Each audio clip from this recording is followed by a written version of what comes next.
तो दोस्तों आज हम इस वीडियो में NPMI एक्सप्रेस के बारे में आज हम बात करेंगे। एक्सप्रेस JS हम क्यों यूज़ करते हैं, HTTP को हम क्यों यूज़ नहीं करते। बेसिकली HTTP जो है वो कई मामलों में यूज़ नहीं हो पाती है। जैसे कि हमने देखा होगा कि Node.js की साइड पे आए थे, हमने जो है इसको हमने यूज़ किया था। ये लाए, यहाँ पे जो है हमने एक बनाई main.js के नाम से फाइल बनाई थी। लास्ट वीडियो में हमने देखा था, इसे सेव किया था, रन में गए थे, व्यू में गए थे, टर्मिनल ओपन किया था, बाद में इसको यूँ रन कर दिया था। तो हमने देखा कि आउटपुट आया था। अब अगेन वही एरर मुझे शो कर रहा था कि ये ऑलरेडी यूज़ हो रहा है। तो मैंने फिर से इससे किया था, फिर मैंने इसका ये किया था। मैं इसको जो है खोलता हूँ,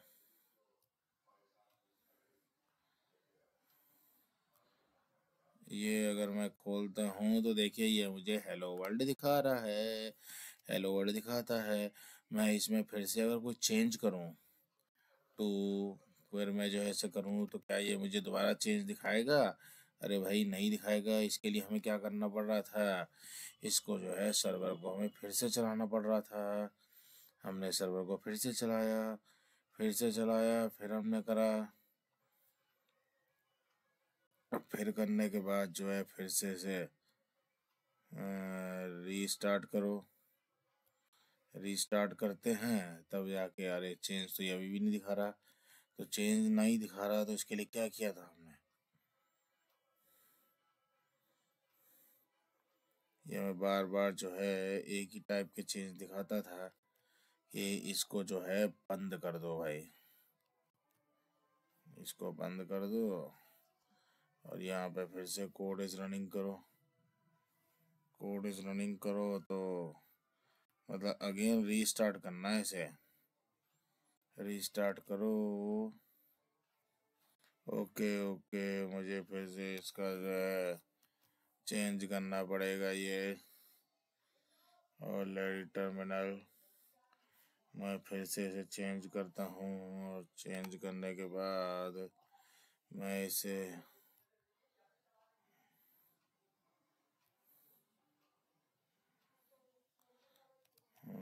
चलाऊँ तो ओके, कोड को रिस्टार्ट करने के लिए यहाँ स्टॉप किया, फिर से यहाँ रन किया। अब रन करने के बाद ये देखेंगे हम कि आप देखिए ये हेलो वर्ल्ड 2 आ गया। अब देखिए मैं फिर से इसे, मुझे इसमें चेंज करना हो, मैं तो हेलो वर्ल्ड 3 लाया, फिर से इसे सेव किया। अरे भाई फिर से कोड को स्टॉप करो, फिर से रन करो। अब जब मैं फिर से इसे रन करूँगा तब जाके ये मुझे हेलो वर्ल्ड 3 चेंज दिखाएगा। मतलब मुझे इसे बार बार जो है रीस्टार्ट करना पड़ रहा है। इस प्रॉब्लम को भी सॉल्व करने के लिए हमने क्या किया था, हमने ये प्रॉब्लम भी सॉल्व करने के लिए क्या किया था, क्या लिखा था, npm install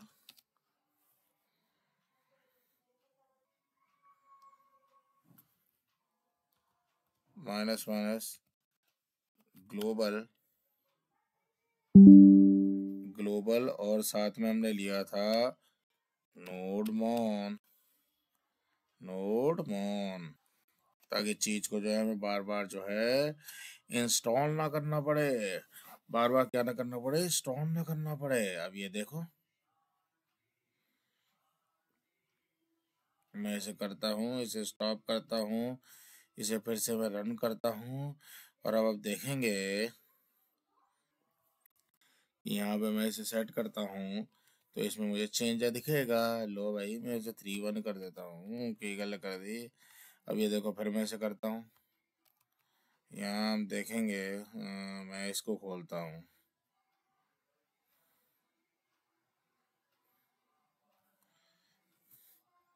तो आप देखेंगे कि इसमें जो है 3-1 हो चुका है। एक्चुअल में मैं पहले npm नोडमोन ये करा है, इसके बाद जो है नोडमोन आपने इंस्टॉल किया। नोडमोन इंस्टॉल करने के बाद फिर आप जो है npm init -y करें। अगर खाली npm init करेंगे तो फिर हमसे क्वेश्चन पूछेगा क्या प्रोजेक्ट चाहिए, कौन सा प्रोजेक्ट बनाना है, अपने वो सब नेम दे। इसमें हमें नेमिंग देने की जरूरत नहीं है, ये ऑटोमेटिक एक package.json की फाइल बना देगा। package.json बनाने के बाद अब हम क्या करेंगे, यहाँ लिखेंगे nodemon main.js जो हमें चाहिए। अब ये क्या करेगा, ये ऑटोमेटिक कर देगा काम हमारा। अब देखिए मैं जो भी इसमें करूँगा, ओके ये ऐप क्रैश दिखा रहा था तो मैं ज़रा इसका ये चेंज कर देता हूँ। लो आ गया ना सर्वर। अभी क्या करेगा, अब देखो, अब मैं इसे खोलता हूँ, ये मैंने किया, ओपन किया। अब मैं जो मर्जी करूँ, पंगे लूँ। अब ये देखो, ये यहाँ मैंने कर दिया 0, ये देखो नीचे रिस्टार्ट हो रहा है बार बार। और ये देखो यहाँ में किया, मुझे कुछ अब मेहनत नहीं करनी पड़ेगी। अब मैं यहाँ करता हूँ 7, ये देखो नीचे फिर रीस्टार्ट हो गया, फिर मुझे कोई मेहनत नहीं करनी पड़ रही है। ये देखो बार बार चेंज हो रहा नहीं हो रहा, तो इस तरह से चेंज करता रहता है नोड में। तो पहले नोडमोन को इंस्टॉल करो, फिर npm init -y करो, फिर nodemon -js करो।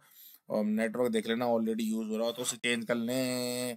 पोर्ट हमने दे रखा है, रिक्वायर लिया है, HTTP की हमें जरूरत बार बार। साथ में हमने यहाँ देखा था कि यहाँ जो है, अगर मैं इसका एक कॉपी लूँ और ऊपर वाले को कर दूँ, ये मैं यहाँ पे क्या कर सकता हूँ, मैं यहाँ HTML फाइल को भी यूज़ कर सकता हूँ। हमने ये भी देखा था ना, h1 हेलो, फिर हमने जो है, फिर हमने ये बंद कर दिया h1। और यहाँ टेक्स्ट प्लेन था तो टेक्स्ट दिखा रहा था, लेकिन मैं चाहता हूँ यहाँ HTML दिखाया भाई, ये HTML दिखा, HTML दिखा के क्या होगा। अब ये देखो ऑटोमेटिक दिखा रहा है, यहाँ पे मैंने किया, ये आ गया नहीं आ गया हेलो, इसमें ये सब आ रहा है नहीं आ रहा इस तरह से। तो इस तरह से ये अब इसमें यूज़ हो रहा था, और नीचे देखो अपने अपडेट हो रहा है ये। तो बेसिकली हम ये सब इसमें यूज कर सकते हैं, लेकिन फिर भी HTTP की अपनी लिमिटेशन है, हम इसमें स्टैटिक फाइल नहीं बना सकते। कोड को हम जो कैसे मैनेज करें, गेट रिक्वेस्ट पोस्ट रिक्वेस्ट नहीं भेज सकते। अब इसमें सिक्योरिटी मैनेज नहीं कर सकते, कितनी बार कितना कोड लिख के कैसे मैनेज करोगे। तो इसके लिए इन सबको बनाने के लिए हमें ईजी दिया गया है एक्सप्रेस, जो बेसिकली क्या है, ये बेसिकली क्या है, वेब एप्लीकेशन का ही फ्रेमवर्क है, जो वेब एप्लीकेशन बनाने के लिए ही, एप्लीकेशन बनाने के लिए यूज होता है बहुत ईजी तरीके से। बनाने के लिए यूज़ किया गया है, ये इसका होता है npm express को इंस्टॉल करना है, हम इसमें इंस्टॉल कर सकते हैं। तो बेसिकली क्या होता है, आपको npm express यूज़ करना है। तो लो भाई क्या करेंगे, npm express, लो भाई इंस्टॉल हो जाएगा npm express। ये वेब फ्रेमवर्क है, इसलिए हम इसको जो है इंस्टॉल कर दिया भाई, ये सब आ गया। इसके रिलेटेड इसने कितने मॉड्यूल है, डिपेंडेंसीज को यूज़ कर रहा है कितनी सारी। तो जो है ये पैकेज जेएसएन में गए भाई, ये इसका जो है लेटेस्ट चल रहा है। अब इसके वर्जन जो है चेंज होते रहते हैं अलग तरीके से। अगर इसकी वेबसाइट पे आप आएंगे, इसकी प्रॉपर इसकी गाइड है, गाइड में आओ, गाइड में आके आप इसमें देखो, देखो ये मूविंग एक्सप्रेस 5 जो इसका चल रहा है अलग अलग तरीके से, इसमें लेटेस्ट इसके चल रहा है। ये देखो ये भी बीटा वर्जन ये इस तरह से आने वाला है, इसमें अलग तरीके से हम इसमें चेंज कर सकते हैं। बेसिकली क्या है कि मुझे चाहिए भाई, मुझे तो 4 वर्जन नहीं, मुझे 3 वर्जन चाहिए। तो इसमें क्या करते हैं, इसका तरीका होता है, अब जो है इस तरह दबा के एरो बटन, अब यहाँ पे लिख दो @3। अब ये देखो ये एक्सप्रेस जो है 3 को सेव कर देगा ऑटोमेटिक, जो इसका 3 वर्जन सेव कर देगा। ये देखो इसे इंस्टॉल कर रहा है npm express 3 वर्जन का, क्योंकि मुझे जरूरत ही उसकी है भाई। जब मुझे उसकी जरूरत है, ये देखो ये ऑटोमेटिक चेंज हो गया, ऑटोमेटिक चेंज हो गया कि नहीं हो गया। अब मैं जो भी वर्जन इसमें शूट करना npm express @ करके चेंज कर सकता हूँ। लेकिन मुझे चाहिए अभी इसका जो है मुझे चाहिए npm IXT का कौन सा 4 वर्जन, या तो 4 या डायरेक्ट npm express पर npm express लिख के, कई बार होता है 5 वर्जन इसका सेव करता है। मुझे जो चाहिए मैं तो उसके हिसाब से करूँगा, मुझे इसका 4 वर्जन चाहिए तो मैंने 4th वर्जन को इंस्टॉल कर लिया। अब ये देखो यहाँ पे ऑटोमेटिक इसका वर्जन चेंज हो गया। वर्जन चेंज होने के बाद अब जब हम आते हैं इसमें main.js में, और ये जितना कोड है इसको हम हटा देते हैं, ये ऑलरेडी हम पिछली वीडियोज़ में देख चुके हैं। अब जो इसे हटाते हैं, इसे हटाने के बाद जो है देखिए, इसे हटाने के बाद अब हम आते हैं एक्सप्रेस की साइड पे आते हैं, और एक सिंपल सा ये कोड है, इसको क्या करता हूँ मैं कॉपी कर लेता हूँ। नहीं मैं उस कोड को ही लूँगा, मैं गेटिंग स्टार्ट में जाऊँगा और हेलो वर्ल्ड में आ जाऊँगा। हेलो वर्ल्ड में आते ही मुझे एक सिंपल सा कोड मिल गया, इसको मैंने लिया, कॉपी मार दिया, कॉपी करके ले भैया यहाँ मैंने पेस्ट मार दिया। ये इंस्टॉल नहीं हुआ। ये मैंने लिया, यहाँ मैंने लिया और इसको पूरा क्या कर दिया, कॉपी कर दिया। और कॉपी करने के बाद इसको मैं हटाता हूँ और इसको कर देता हूँ। ये भैया मैंने कॉपी कर दिया, इसको लिया और मैंने सीधे चला दिया। मैं इसको स्टॉप करता हूँ और ये मैंने किया, सीधा चला दिया। अब इस देखो पोर्ट पे मैंने चलाया, अब ये देखो ये चल गया सीधा सीधा। अभी आएगा, ये आएगा, ये आएगा आने वाला। ये गया मैं बेसिकली टर्मिनल्स में आएंगे, आउटपुट में आएंगे, यहाँ पे आएंगे। ये देखो ये आ गया हमारा हेलो वर्ल्ड। और ये बाकियों को मैं बंद कर देता हूँ। अब ये मेरा चल गया एक्सप्रेस, ठीक है, चल गया एक्सप्रेस। अब इसमें बेसिकली क्या होता है, कॉन्स्ट एक्सप्रेस है, ये रिक्वायर है। एक्सप्रेस को मैंने इसमें कॉल किया। ये कई सारे कॉल होते हैं एक्सप्रेस को कॉल करने का। आप देखो ये नोड मॉड्यूल में कितने सारे की डिपेंडेंट इसमें यूज़ हो रही है। फिर मैंने कंस टैप करके का नाम दे दिया एक्सप्रेस 3000 पोर्ट पे रखा है, इसी पे रखना। बेसिकली क्या होता है इसमें, हम जो है ऐप डॉट गेट होता है, तो ऐप डॉट गेट कर सकते हैं, ऐप डॉट पोस्ट भी कर सकते हैं, कॉमा लगा के app dot put comma app dot delete भी कर सकते हैं। अब इसमें जो होता है बीच में ये जो है ये पाथ होता है। क्या होता है ये पाथ, किस पाथ पे चलाना है, अबाउट अस, कॉन्टेक्ट अस, ऐसे ऐसे पाथ दे सकते हैं। और दूसरा ये होता है रिक्वेस्ट भेजिए और रेस्पॉन्ड देगा, ये हेलो वर्ल्ड का ये होता है हैंडलर, ठीक है ना, जिसके थ्रू हम इसे करते हैं। ये चीज़ समझाने के लिए होती है। और जो है तो ऐप डॉट गेट क्या कहता है, जब भी इस पाथ पे कोई हैंडलर दिखाई ये आए तो उसे चला दो, ठीक है ना। हेलो वर्ल्ड इसने चला दिया और मैं वही करूँगा अगेन सेम। अब मैं करूँगा वही नोड मॉन मेन डॉट जेएस, जो भी फाइल का नाम है। अब देखो ये ऑटोमेटिक चलेगा। अभी अगेन फाइल क्रैश दिखा रहा है, क्यों जो है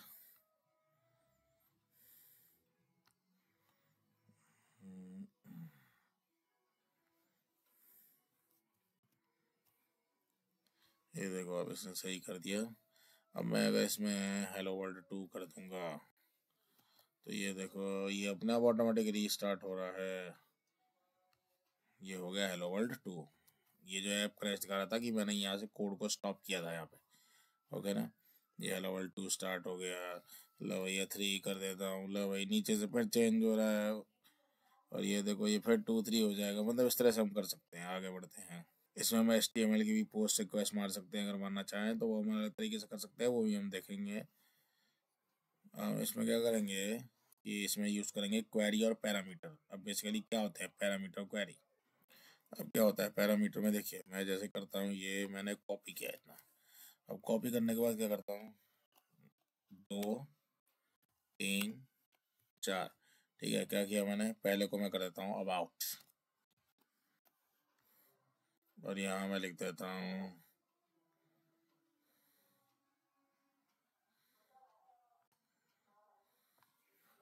हेलो अबाउट।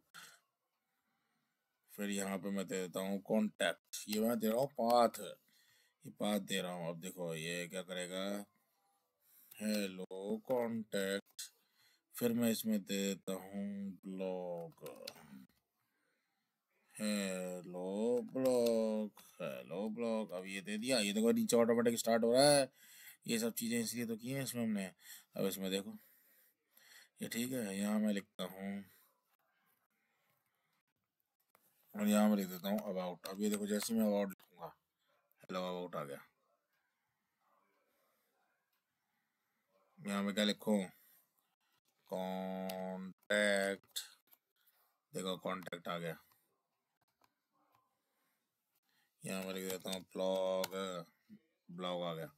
आगे कि नहीं आ गया। अब मैं यहाँ लिखता हूँ यूवी, कुछ आया नहीं है ही नहीं कुछ यूवी, तो कहाँ जाएगा। तो ये था इस तरह।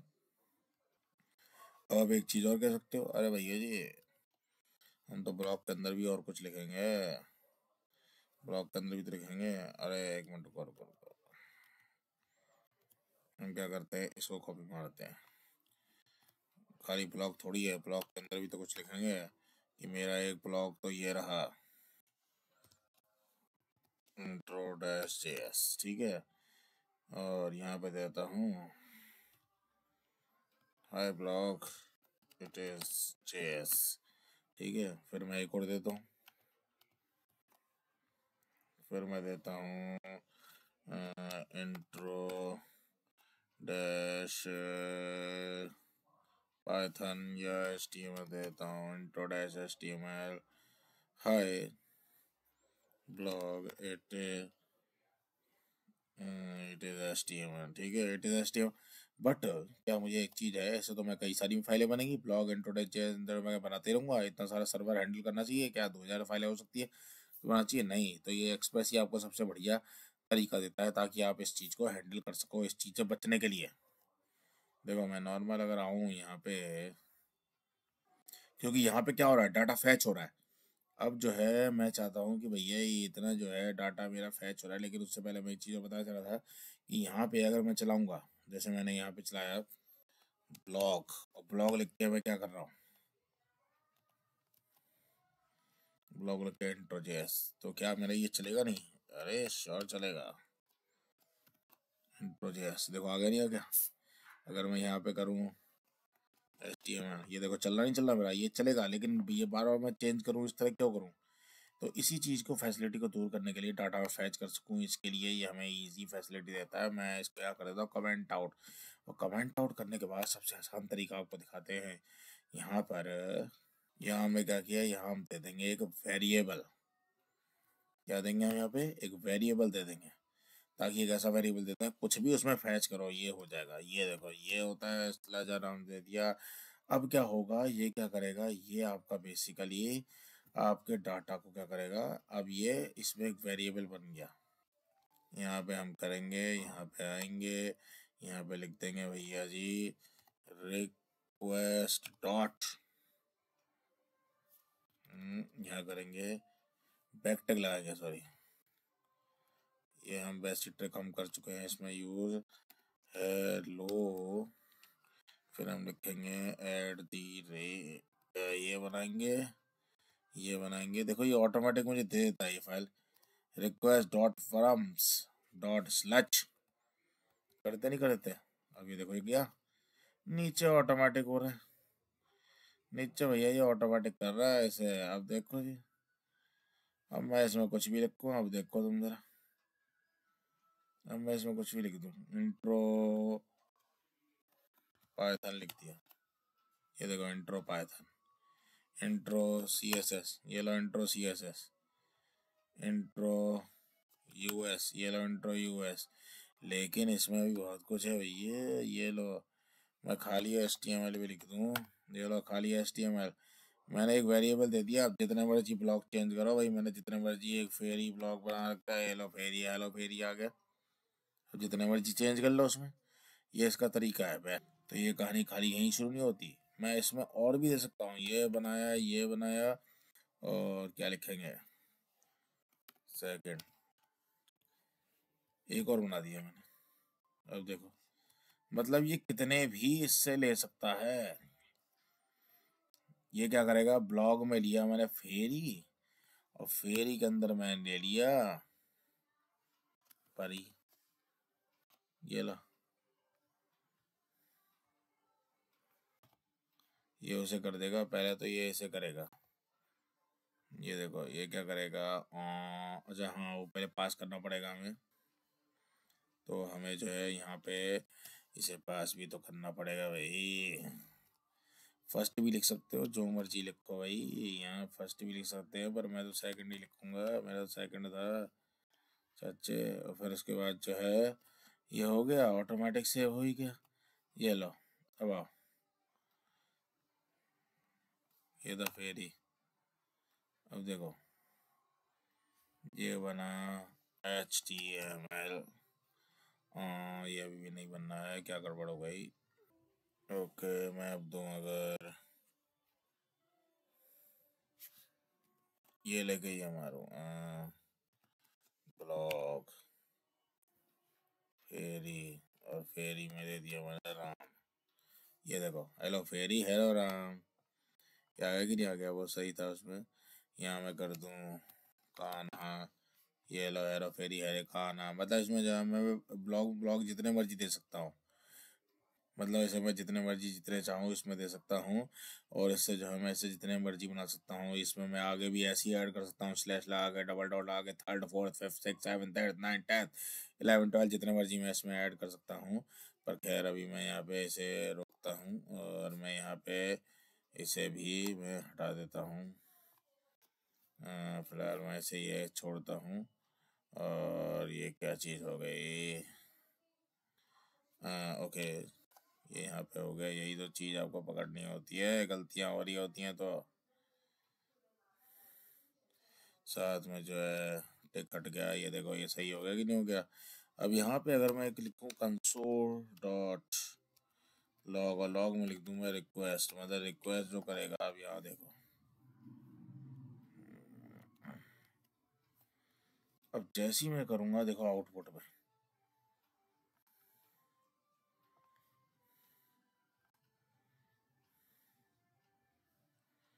ये अगर मैं इसे करता हूँ, यहाँ से देता हूँ, ये देखो ये आउटपुट में अगेन ये मुझे इसका दे रहा है नेटवर्क प्रॉब्लम।